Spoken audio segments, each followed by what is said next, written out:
Hello and welcome to another video. In this one I'll be covering the whole front line. Let's start out in the south where the Russian forces continue attacks in the direction of Uledar.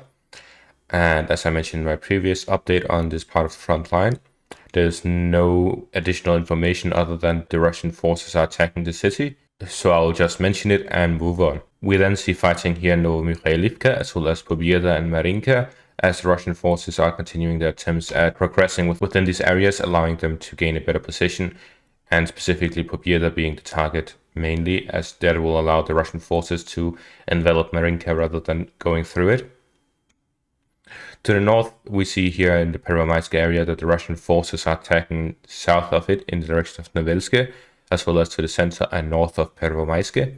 And I recently found out Pervomaisk actually includes this whole area. So this whole area is Pervomaisk.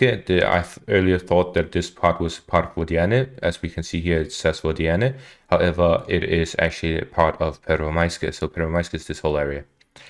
So the Russian forces continue their attacks in the direction of Pervomaisk, both to the north and the center, and they continue trying to advance within the city. As for the north of Vodiane, in the direction of Sheverne, we see Russian forces attacking in this direction as well.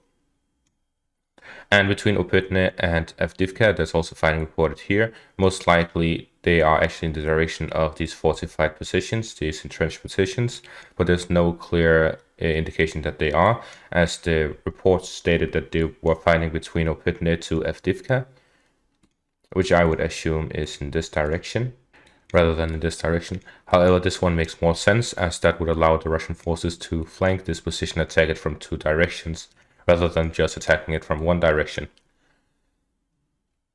Then to the northeast of Avdiivka, we see fighting continues in the direction of Kamyanka as well as Krasnohorivka, as the Russian forces attempt to reach the village of Kamyanka as well as to entrench themselves within the village of Krasnohorivka. Now to the Bakhmut front, we see first here that the Russian forces are attacking Alexandro-Sheltine. This has also now been reported by Wargonso. So now we have the Ukrainian Ministry of Defense as well as Wargonso reporting fighting in this village, which makes, again, no sense because Pilora and Dyulivka is still under Ukrainian control. So they would have to go around this whole area. And I think that would be very difficult because of how muddy the terrain is.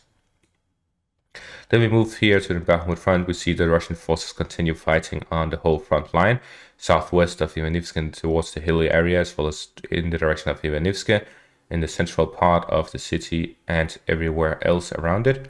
And if you want to look at my in-depth analysis I did yesterday, then you should go check it out. The link will be in the description as well as in the comments and in the screen right now.